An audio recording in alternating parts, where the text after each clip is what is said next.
government and the state governments are really putting a major thrust towards the port development. And then we have had later sessions when we have talked about this, the way forward, the economy, the funding, etc. for the ports and ease of doing business, etc. Now, I really thank the organizers for bringing so many perspectives into this one-day summit. And I thank it especially because I want to share with you this perspective that a port is not necessarily a water-based activity where ships come in, they load, unload, etc. and the matter ends there. The port, historically, ports have been the genesis of cities. And also there have been cases where the port has come later and the city was there first. So let us face this hard truth that a port cannot be an entity by itself, even if it has come first and the city has come later. There will be people who will be working in the ports. They need not only the infrastructure that supports the port. You need community infrastructure, you need an entire gamut of systems. You need an entire city which is a living entity. And in today's day, we should wake up to the fact that the port and the city should integrate itself to an extent where there is a perfect symbiosis and the port does its business and the city lives its life. So this is one attempt. We have the biggest port in in terms of container handling, the biggest port in the country is Nhava Sheva, which is also known as the Jawahar port, the JN port we call it. This is inside Navi Mumbai, a 344 square kilometer city. So this was a case where the city came first and the port came later.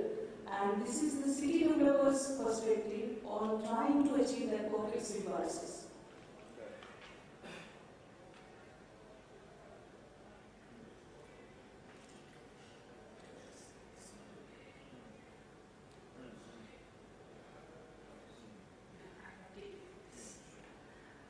This is the Additonal port. It is a 25 square kilometer port inside Navi Mumbai.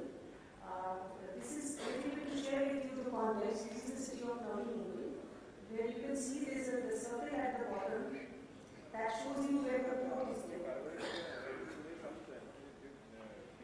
And in this, here you can see a little bit the approaches, the road approaches.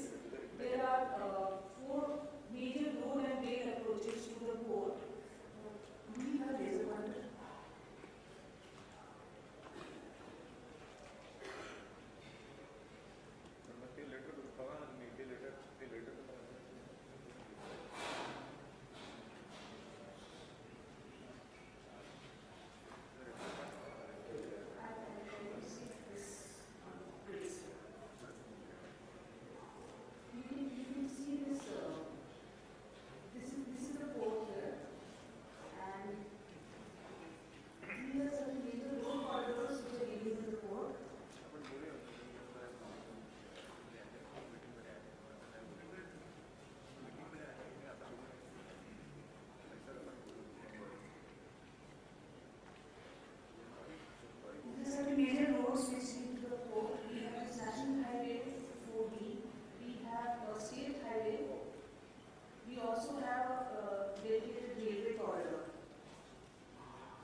Infrastructure, so-called, which we are discussing today at 10, it has a CFS hub, it has roads and the railway connectivity goes to this particular township. It also has some residential area, and as of today, it also has a SEZ area.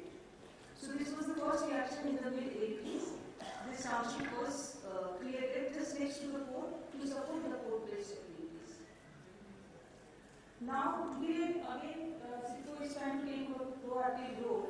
We realize that we have to rise above this independent port perspective and independent city developer perspective. So we are trying to take take an overview and see what, as a city developer or a city planner, we can offer to make JNPT do its function better. In this effort, we have carved out an area which we are calling the JN Port influence area around the JN Port. Some part of this influence area is in Navi Mumbai, and some part of it is in Kota, and some part of it is in a new town called Naina. Now, there is a little bit of difference in Navi Mumbai. CIDCO is not only the town planning authority, it also owns all the lands. So there is this capability of making very direct intervention in Navi Mumbai. Whereas in Kota and Naina, we are the plan making authorities. Whatever intervention we can do only through plan making.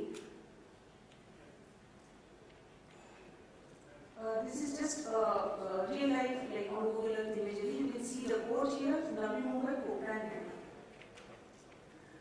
The state government has also enabled us a little bit by forming a high-level committee, which has all the stakeholders, the government agencies working in this area. They are brought together. They are called it a high-level committee. It is headed by our Vice Chairman and Managing Director, Sanjay Bhatia. And we are thinking of strategic planning of this entire area around the port, where we can offer help, being the town planning and development authority. And we are going for the strategic planning of this entire area. We are going to very soon come up with a plan where we can do the math, basic math of, let's say, JNPT is expanding from 5 to 10 million TEUs. What would it mean in terms of space requirement for infrastructure, not only roads, railways, etc., CFS, warehouses, parking yards, this kind of facilities. We would try to work out how much of it would be required, and then try to work out what are the good networks here, and how much it should remain in Navi Mumbai, how much should go to Kota, and how much should go to Naina. A little bit of idea about what JNPT would like to do, is about to do. This is the fourth terminal everybody was talking about today morning. And this is another expansion of 330-meter expansion of the present terminal. And then it also trying to bring out an SEZ in its own area. This is the SEZ. These are the basic things which we would like to do. Now, what would happen to Navi Mumbai and the surrounding area if the port really jumps from 5 million TEUs to 10 million TEUs? These are some of the real-life situations. One is huge traffic congestion. Just now, my co-panelist mentioned that 2 days trucks have to wait on the road, and of course, truckers have to live there literally. It's a very bad situation. Not only that, people who come to work in the jail port and the surrounding areas, they don't know what time they would go back home in the evening because the condition is so bad on the roads. Then we do have environmental degradation. All the hill slopes are being cut, and container yards are coming up unauthorizedly. Then there is also no facilities really around for human beings to operate and transact. So that is, you can see truckers using the road as their home. Also, we have these villages, urban villages inside the area, which are having acute situation of unrest. They have accidents. Some villages dying every day or the other. And of course, they themselves add to the situation by breaking barriers on the road wherever they can. And the situation is really a royal mess.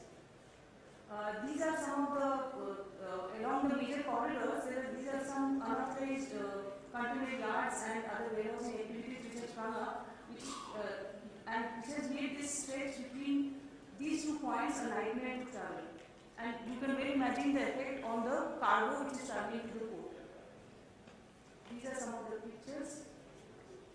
Now, what do we propose to do to handle this situation? The Jain Port has already identified a big 45-hectare central parking plaza, plus it has also identified 5 more parking yards, 2 of which will be operated by the private players which are already there beside the port area. This is a picture of that. And then we are going to have 8 lanes and 6 lanes of the major road corridors which are going into JNPT. And we are also going to have a dedicated freight corridor of railways. And I would like to add here that presently the rail is to is 20 rail and 80 road. That the port and the CIDCO together would try to bring down to 35 rail and 65 road. So it will be a little better situation because more cargo would be traveling through rail. This is just overall picture, the roads, the DFCC, and this is the MTHL, we call it the Mumbai Trans Harbour Link. This is linking Shivli to Nava, and this is where our airport is.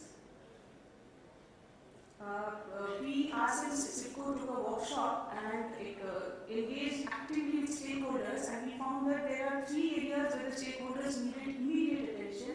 One was review of the existing facilities, second was providing for adequate parking spaces, and third was the PCS, what everybody was talking about in the morning, Port Community System Network. The communities expressed a very dire need to put together a network where all the important information could be shared at the drop of an idea. We have started certain things already. We are providing these dormitory facilities for the truckers, and we are also providing for this solid waste management units, which of course it's a very small thing, but it makes a lot of difference because the surroundings are really unclean in the around the globe. We are also trying to solve this huge problem because there are no facilities. This necessity is served by informal sector. There are hawkers, there are repair garages, there are all kinds of shops on the road which just don't let anything move. So we are trying to make a plan where all these informal sector activities would be located properly. We are also reviewing the tariffs in the, we do have a truck terminal which is 7.5 hectares in Dombivli itself, but people say that the rates are very high, so nobody is going inside. We are making a review of that. We are ready to bring down the rates. We have already brought it down to 25%. We are trying to bring it down further so that people just, the lorries, the trucks, the trailers just move inside the parking yards and they are not on the roads. Then these are the facility provisions, like especially within Dombivli, we are creating 2 more parking yards because we got to understand from this interaction with the stakeholders that there are parking yards, just parking yards, nothing else. We need facilities there, medical room for the drivers, restroom for the drivers, toilets, place where people can sit down and check their documents, etc. etc. So all these things, all these facilities are going to be put together. You can see this police trophy, weight bridge, medical room, food court, resting areas, toilets and office rooms. We are combining all these things with a parking yard and creating 2 such parking yards in Dombivli. And then another thing is we have this huge problem of unauthorized container yards on the road which are polluting the environment and choking up the roads. But we can't forget that they are serving the port. Those activities are there because the port needs them. So we are trying to make a plan and move them into an area where they can function properly and they can contribute to the economy.